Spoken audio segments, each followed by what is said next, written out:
What's good? It's your boy Keys. This is the very first episode of the Influential Youth Podcast. And I just want to thank everybody who came in and tuned into this. Like, you really didn't have to do this, and I just want to say I appreciate you. I'm going to talk about a couple of things today. I had a Q&A that I posted up on Instagram. I'm going to get to that, but before I do, I just want to introduce myself just so we're more acquainted with each other. My name is Marquise Henderson. I'm from Houston, Texas. I moved to New York in 2019. I moved to Albany. I came out here for school to go to audio engineering at SUNY Schenectady. I've been here for about November. 2 hours later.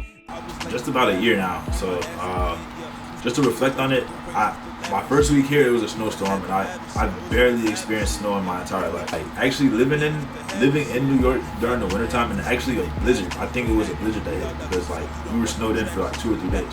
Like I said, I put a lot of questions. I put up a questionnaire, like a Q&A on Instagram.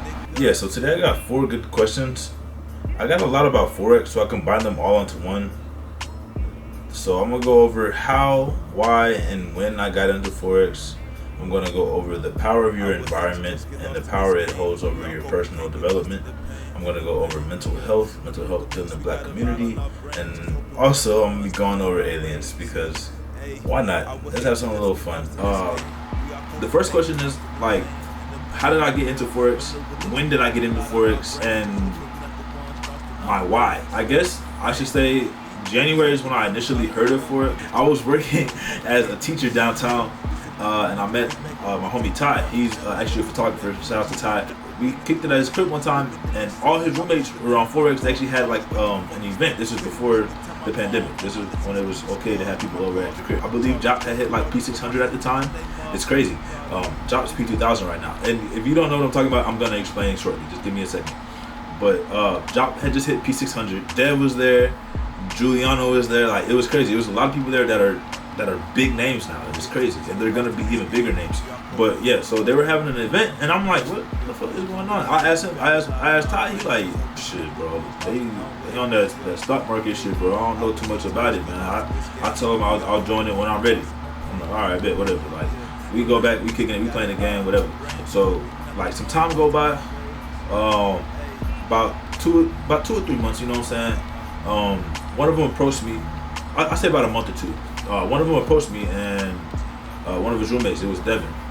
Devin approached me, and I'm still new to New York at the time, so I'm like adjusting to the dialect switch, because if you believe it or not, there's dialects within the English language. Like, you kicking this shit, you know what I'm saying? But like, I'm not catching it because I don't understand all the lingo. I'm catching like all the normal words, all the normal shit, but when you start kicking his Ebonics, it doesn't match up with my shit, so I don't know what he's saying.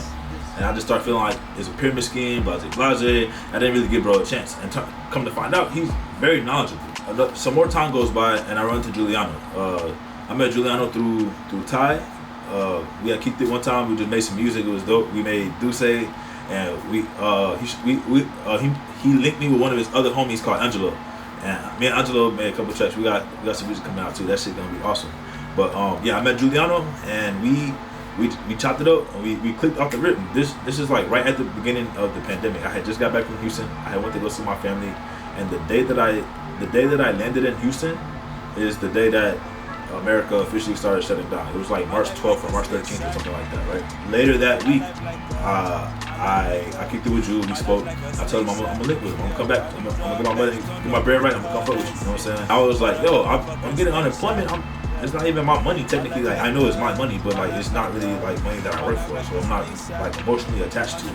I can invest it, and if it flops, fuck it. You know what I'm saying? That was my mindset. April rolls around, like the 15th or the 16th or something like that. I hit up Jock, because Jock was Ty's original homie, and Jock was Ty's roommate, and I didn't have Drew's number, so I was just gonna hit up Jock.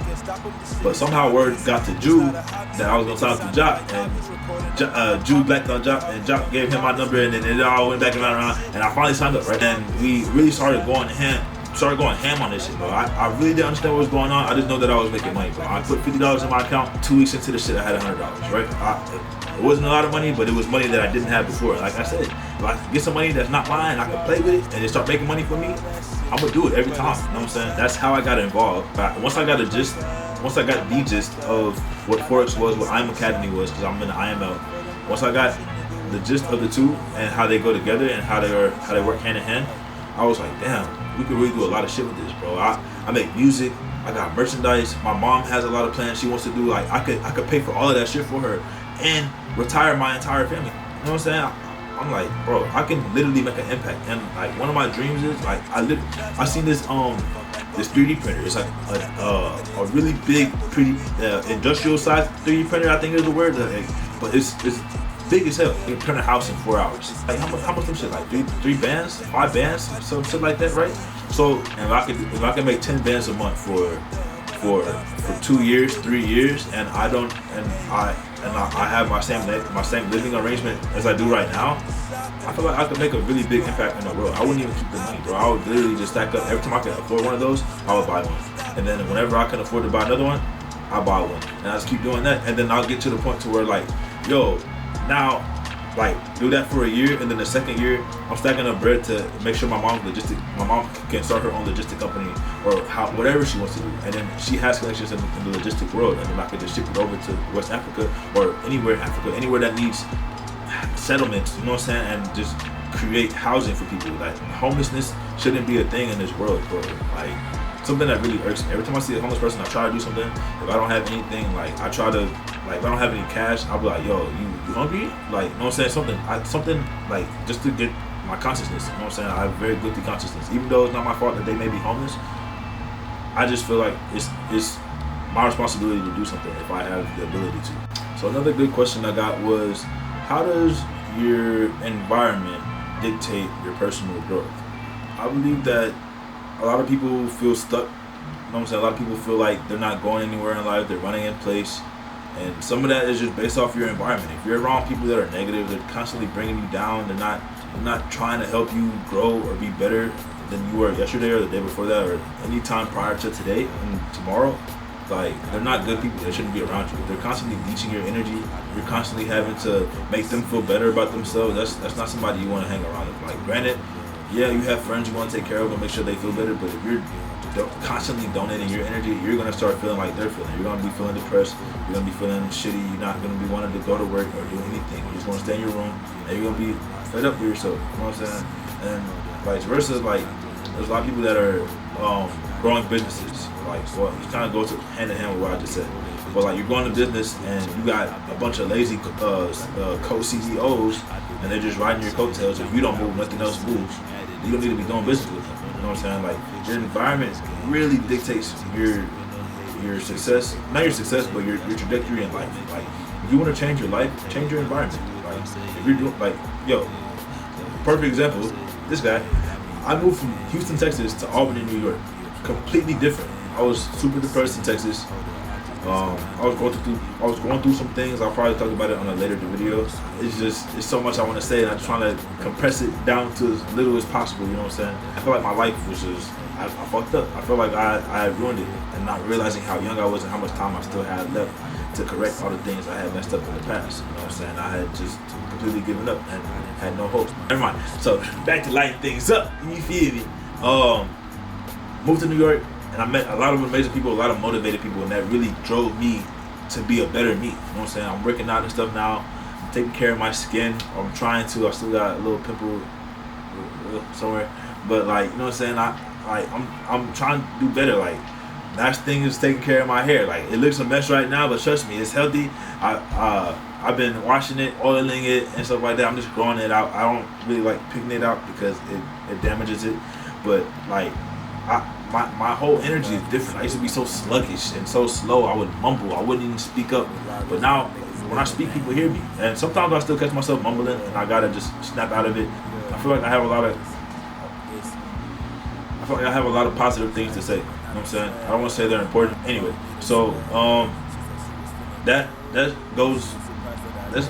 pretty much all I can say on the environments. Like, I know I could go a lot deeper into it, and I did, and the prior takes to this one, but I just feel like short and concise is the best way to go for now, until I can really garner your attention, really put some cool effects up here and catch your eye. So yeah, that's that for that one. Another question I got is mental health awareness and the relationship that the black community has with mental health. Got hit me with the heavy hitters. I also had like experience with this too. Like I said, I had very very like deep depression. You know what I'm saying? I'm not gonna get into too much of why and all of that. I just want to talk about like mental health and black people in the black community. It's getting easier, but not for everybody, and it's so hard to deal with because it's not a physical thing. You know, it's a mental obstacle course. Honestly, you know what I'm saying? We're all coping with something. We're all dealing with something. Trying to heal from something, right? It's very tough, and this world doesn't stop for anybody. You know? It kind of slowed down for us during this pandemic, and it's not even, we can't even really appreciate it though, because we're losing so many of our brothers and our sisters. You know what I'm saying? I like to send my condolences to everybody that's dealing with that right now. Back to the mental health, it's just like it's so tough because you can get through it. You can get through a wave of it, and all of a sudden, 3 months down the line, something just brings it back. By me, like a smell. It's an air fragrance. One of those plugins in the wall, and it was in my apartment that I had at the time. Every time I smell it, I get that numb feeling in my chest. I just want to go in my room and just stay in my room all day. You know what I'm saying? Like, there's days where I just stay home because I don't feel okay. You know, and I try to be positive, and there's times where it's hard for me to even want to be positive or pick up my phone for anybody. You know. And I can't afford to do that because I own a business. I own 2 businesses. I started a 3rd venture in this YouTube shit. Like, it's a lot. I can't afford to not do that. To not communicate with people that are in my circle, that are in my business. You know, and there's times where I just need that time to myself to really just feel okay again, and just get that deep breath, to just that mental reset, right? It's so hard for me to get that sometimes. And I'm glad that we live in a space to where mental health is taken a lot more serious today than it was 2 years ago, 3 years ago, right? Like, and even further back, it was even worse. Like, it really wasn't a thing, right? Like, so I feel like the mental health awareness is growing, and I hope it continues to grow, and that everybody who needs any type of support or help gets the help or support that they need. You know, we got a lot of heavy hitting questions on this first episode. It's crazy, man. That got me thinking. But one last final question. Somebody said aliens, and I was like, what the fuck? But I'm gonna go ahead and talk about it just because you asked me to talk about it. I'm gonna talk about it. So aliens, if you know me, you know I believe in aliens. I'm not gonna lie to you. I've always been a fan of the idea that they're out there. Even if they're not aliens in the regard that we think they are, with like big gray heads and stuff, they may just be another form of human. What if it's a human who's like the organ layout is reversed from ours type shit? You know what I'm saying? Like, or just like they prove alternate dimensions, right? So why would that be outside the possibility? The universe is so big. You're telling us we're the only habitable planet that has life on it. Another thing, like, that's not completely related to aliens is the thought that I've met a lot of people that don't accept the fact that humans are animals. We are animals. Like, just because we communicate in a different way. I mean, every animal not every animal, but majority of animals communicate completely different than the next animal. You know what I'm saying? They impact their environment a little differently. So just because we build these giant metal burrows, like, doesn't mean that we're not animals. So keep that in mind. So a lot of people always say, like, why haven't we seen aliens? I feel like, what if we're just like a zoo planet and they're just kind of just watching us do shit? Like, you know how you go to the zoo, you see them in like their little cage. So some animals realize they're in a cage and that, you know what I'm saying, they're not supposed to be there. Some animals, they don't have the mental capacity, and they just think like, yo, this is big enough for me. I'm good. You know what I'm saying? This seems like it's supposed to be. You know what I'm saying? They're gonna check their barriers and see how far they can go, and then they're just gonna stay in their little area. You know what I'm saying? Like, what? And then after a while, they get depressed and all that, and then that goes hand in hand with what I was talking about earlier. Like, what if Earth is just a giant zoo, and like the reason why humans are so depressed and shit is we're not supposed to be on this planet. We're supposed to be out exploring the fucking universe or some shit. What if this is some type of prison planet? You know what I'm saying? I don't know, so many what ifs, possibilities. My belief on this has changed so much, so many times. I'm not gonna lie to you. I used to be a flat earther, and then finally read some information, watched some podcasts, and realized that was like the dumbest shit I've ever believed in. I used to not believe in space because I was so into specific religion, and they mentioned the firmament, and really that wasn't from the religion, that was from the flat earth bullshit. The flat earth shit was like, yo, if you believe in religion, then you don't believe in space. And I was like, yeah, I believe in God, but then there's like, let's be realistic, like yo, if wait, where was I going with this? Damn, always spazzing. Mama don't know what happened. Started off on the right road, somehow ended up on the back. Yeah, I'm just gonna call it a wrap on this video. This has been the first episode of the Influential Youth Podcast. If you enjoyed this, please leave a like and subscribe. If you're interested in hearing more about Forex, my link is down in the description. I'll make sure to get with you on that if you decide to do that. Yo, y'all have been amazing to me. I appreciate y'all. Y'all have a good day, good night, good evening, wherever you may be. Y'all stay safe out there. Stay masked up. You feel me? Yeah. Part of the system, that's why our mamas is living. But I won't run away, won't let you down. We'll get our way, we'll run this town. Won't run away.